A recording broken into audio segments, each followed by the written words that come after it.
Hello friends, எல்லாருக்கும் வணக்கம். இன்றைக்கி நம்ம நிக்கிஸ் கிச்சனில் நல்லா சாஃப்ட் அண்ட் ஜூஸியான பேக்கரி ஸ்டைல் ரசகுல்லாவை வீட்டில் நல்லா ஹெல்த்தியாக எப்படி பண்ணுறது அப்படிங்கிறத பார்த்துடலாம் வாங்க. இந்த ரசகுல்லா செய்கிறதுக்கு நான் இன்றைக்கி 1 லிட்டர் ஃபுல் க்ரீம் மில்க் எடுத்துருக்கிறேன். இந்த பாத்திரத்தில் நல்லா கொஞ்சம் வைடான பாத்திரமாக பார்த்து சேர்த்துக்கோங்க. பால் இந்த மாதிரி பொங்கி வர்ற டைமில் இதில் நம்ம ஒரு எலுமிச்சம்பழம், ஒரு மீடியம் சைஸில் இருக்கிற ஒரு லெமனை கட் பண்ணி சேர்த்துக்கலாம். பாலை நம்ம திரைய வச்சு பன்னீர் எடுக்க போகிறோம். அதிலிருந்து ஒரு ஸ்பூனாக சேர்த்துக்கோங்க. மொத்தமாக சேர்க்கக்கூடாது. ஜூஸை ஒரு ஸ்பூனாக சேர்த்து லைட்டாக கிளறி விட்டு சேர்த்துக்கோங்க. இந்த எலுமிச்சம்பழம் ஜூஸுக்கு பொதுவாக நீங்கள் வினிகர் கூட பயன்படுத்திக்கலாம்.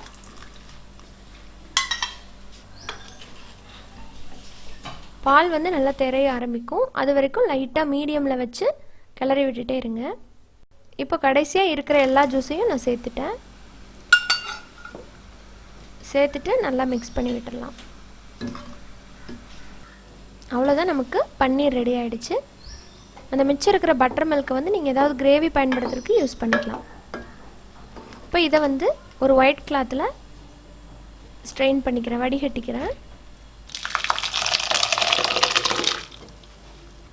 இந்த மாதிரி வடிகட்டினதுக்கப்புறமா அந்த லெமன் ஜூஸோட ஸ்மெல் போகிறதுக்காக கொஞ்சம் ரன்னிங் வாட்டர் ஊற்றி நல்லா வாஷ் பண்ணிடுங்க. இதை லைட்டாக பிழிஞ்சிட்டு நம்ம ஒரு இடத்துல கட்டி தொங்க விட்டுற போகிறோம். அதில் இருக்கிற எக்ஸஸ் வாட்டர்லாம் நமக்கு ரிமூவ் ஆகணும். இது 1 மணி நேரத்துலேருந்து 1.5 மணி நேரம் வரைக்கும் இருக்கட்டும். அதுக்கப்புறம் நம்ம பார்க்கலாம். இப்போது 1 ஹவர் ஆகிருக்கு. இப்போ அதை ஓப்பன் பண்ணி பார்த்தோம் அப்படின்னா நல்லா சாஃப்டாக இருக்கும் பன்னீர். எக்ஸஸாக இருக்கிற வாட்டர்லாம் நல்லா ஸ்ட்ரெயின் ஆகி பர்ஃபெக்டாக வந்திருக்கு. இப்போ நம்ம இதை ஒரு ஒர்க் ஏரியாவில் மாற்றிட்டு நல்லா சாஃப்டாக பிசைஞ்சு எடுத்துக்க போகிறோம். குறைஞ்சது ஒரு 8லேருந்து 10 நிமிஷம் போல் இதை நல்லா பிசையணும். பிசையும் போது தான் உங்களுக்கு சாஃப்டான டோவாக கிடைக்கும். அந்த மாதிரி கிடைச்சதுனா தான் விரிசல் இல்லாமல் நம்ம ரசகுல்லா செய்ய முடியும்.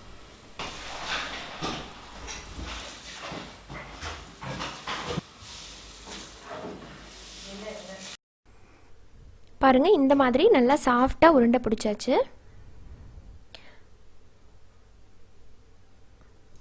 அடுத்ததான் இந்த சாஃப்டான டோவை நான் ஹரிசாண்டலாக வந்து உருட்டிக்க போகிறேன். நல்லா ஈக்குவல் சைஸ் போர்ஷனாக நம்ம வந்து உருட்டிக்கிட்டால் தான் பால்ஸ் வந்து ஈக்குவலாக நம்ம ரெடி பண்ண முடியும். அதுக்காக இந்த மாதிரி பண்ணதுக்கப்புறமா ஒரு கத்தி வச்சு ஈக்குவலாக கட் பண்ணிக்கோங்க. 10லேருந்து 12 பக்கம் இந்த அளவில் உங்களுக்கு கிடைக்கும். அதிலிருந்து ஒரு பீஸை மட்டும் எடுத்து கொஞ்சம் கூட கிராக் இல்லாமல் நம்ம உருண்டை பிடிச்சிக்கணும்.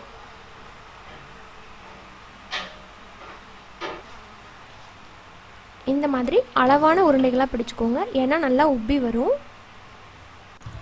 இதே மாதிரி எல்லாத்தையுமே நான் பிடிச்சி எடுத்து வச்சிட்டேன் பாருங்கள். கொஞ்சம் கூட ஒரு துளி கூட விரிசல் இல்லாமல் பிடிச்சி எடுத்து வச்சாச்சு. அடுத்ததான் நம்ம சுகர் சிரப் வந்து ரெடி பண்ணிக்கலாம். ஒரு பாத்திரத்தில் 1 கப் சர்க்கரை சேர்த்துக்கிறேன். அதோட 4 கப் தண்ணி, 1 கப் சர்க்கரைக்கு அதே கப்பில் 4 கப் தண்ணி சேர்த்துக்கோங்க. ஒரு மூடி போட்டுடலாம். இது நல்லா கொதிச்சு வரட்டும். கம்பி பதம்லாம் இதுக்கு தேவையில்லை. இப்போ ஓப்பன் பண்ணி பார்க்கலாம். சர்க்கரை நல்லா கரைஞ்சி வந்திருக்கு. இப்போ இந்த டைமில் ஒரு 3 ஏலக்காவை நல்லா தட்டி எடுத்துக்கோங்க. அதை சேர்த்துடலாம். அதோடவே கொஞ்சம் ஏலக்காய் பொடியும் சேர்த்துருக்குறேன், நல்லா வாசனைக்காக.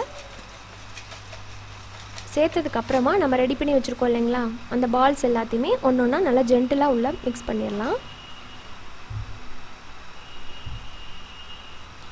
கொஞ்சம் அகலமான பாத்திரமாக எடுத்துக்கோங்க. அப்போ தான் நல்லா அந்த ரசகுல்லா உப்பி வரும்போது வேகிறதுக்கும் ஈஸியாக இருக்கும்.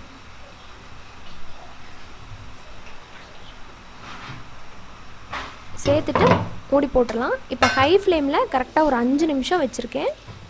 அதுக்கப்புறம் ஓப்பன் பண்ணி பார்த்தீங்கன்னா இப்போ நல்லா பெருசாகிருக்கு. இந்த டைமில் லைட்டாக திருப்பி விட்டுருங்க. மிக்ஸ் பண்ணி விட்டுட்டு மறுபடியும் மூடி போட போகிறோம். எகைன் மூடி போட்டுடலாம். திரும்ப மீடியம் டு ஹையில் ஒரு 5 to 7 நிமிஷம் வச்சிடலாம். இப்போ எடுத்து பார்த்தீங்கன்னா சூப்பராக நம்மளோட ரசகுல்லா ரெடி ஆகிடுச்சு. முதல் இருந்ததை விட இப்போ நல்லாவே உப்பி வந்திருக்கு. அவ்வளோதாங்க, யம்மியான நல்ல ஜூஸியான ரசகுல்லா ரெடி. இப்போ வேறு ஒரு பாத்திரத்தில் இதை மாற்றிடலாம்.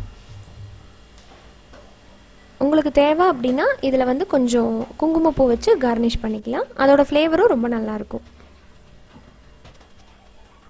இதை வந்து ஒரு 2லேருந்து 3 மணி நேரம் நல்லா அந்த சுகர் சிரப்பில் ஊறினதுக்கப்புறமா சாப்பிட்டா தான் டேஸ்ட் ரொம்ப நல்லாயிருக்கும். இன்றைக்கி சாப்பிட்றத விட நெக்ஸ்ட் டே செஞ்சு அடுத்த நாள் வச்சு சாப்பிட்டிங்கன்னா இன்னும் ரொம்ப நல்லாயிருக்கும்.